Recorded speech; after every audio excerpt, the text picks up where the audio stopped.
السلام عليكم ورحمة الله وبركاته. أهلا بيكم في قناة قصص وعبر.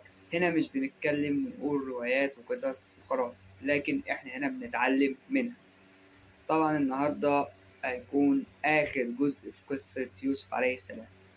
وزي ما عرفنا الجزء اللي فات إن كانت حدثت أكبر فتنة في حياة يوسف عليه السلام، وهي فتنة امرأة العزيز. فطبعا بعد ما السيدات بدأوا يتكلموا في هذا الموضوع والموضوع اتنشر في المملكة، فقامت امرأة العزيز بدعوتهن إلى العشاء، وأعطت كل واحدة منهن سكينة. فقالت ليوسف عليه السلام: اخرج عليهن، اطلع لهم، وريهم شكلك عشان يشوفوا هم لموني في ايه. طبعا يوسف عليه السلام خرج عليهم، قطعوا ايديهم وقالوا حاشا لله. السيدات أول ما رأوا يوسف عليه السلام قطعن أيديهن، قطعوا إيدهم بالسكاكين اللي كانت معاهم، وقالوا حاشا لله، ده قدامنا ده مش بشر، ده قدامنا ده ملك، حاجة عظيمة. فيوسف عليه السلام قرر إن هو يدخل السجن بدل إن هو يعيش مع كيد السيدات. فدخل السجن، بس ما كانش لوحده، كان معاه 2 من أصحاب الملك. الفتيين دول طبعا حلموا أحلام غريبة. فيوسف عليه السلام كان عنده موهبة عظيمة، ألا وهي تفسير الأحلام. ففي واحد فيهم حلم إن هو بيعصر خمرة، بيعصر خمرة. فطبعا سيدنا يوسف عليه السلام قال له: ارجع لربك سبحانه وتعالى فاذكرني عنده.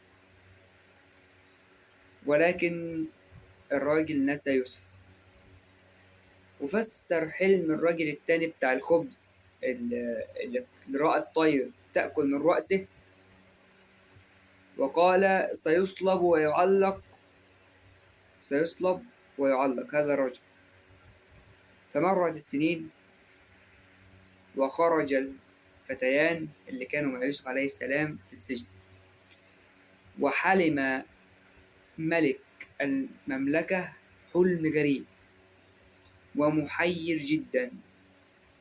حلم أنه 7 بقرات سمنيات تخان يأكلهن 7 بقرات نحيفات،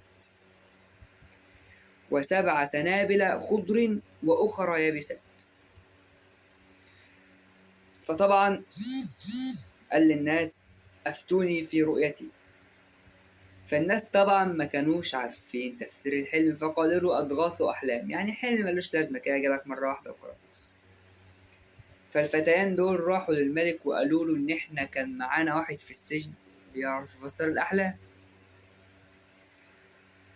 قال لهم: هاتوا لي يوسف. راح ليوسف وفسر له الحلم، وقال له: سيأتي 7 سنين من الخير يعقبها 7 سنوات من الجفاف. هيجي لك 7 سنين هتزرع فيهم وتحصد، وهيجي لك بعدهم على طول 7 سنين مش هتلاقي أي حاجة تاكلها. طبعا فلازم إن انتوا تحافظوا على طعامكم وتخزنوه، بمعنى أصح، فذروه في سنبله، يعني أصلا ما تشيلوهوش من الأرض. فطبعا أول ما الملك سمع الكلام ده فرج عن يوسف، طلعه من السجن وجعله مسؤول خزائن مصر، وأصبح نائب الملك. أصبح نائب الملك. فبعدها بسنوات جاء إخوة يوسف إلى مصر يطلبون المساعدة بسبب المجاعة، ولم يعرفوا يوسف عليه السلام، ولكنه عرفهم.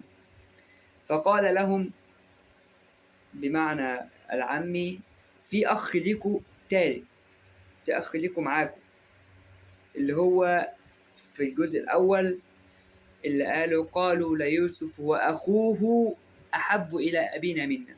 أخوه هما ما جابوش معاه، فقال لهم أنا عايز أخوكوا ده. طبعا جابوا أخوهم. طبعا بعد ما راحوا البيت الأول قعدوا يتحايلوا على أبوهم محايلة كبيرة، وقال لهم أنا خايف يحصل زي ما حصل مع يوسف في الأول والذئب بيأكله. فطبعا بعد محاولات وتعهدوا لأبوهم إن هم يرجعوا بأخوهم سليمان. أخوهم جه معاهم، راح ليوسف، فيوسف قال له أنا أخوك وما تقولهمش حاجة. فكان في حاجة للملك مسروقة، فيوسف عليه السلام خلى الصبيان اللي هم بيحملوا البضاعة تروح في حاجة متاع أخو يوسف.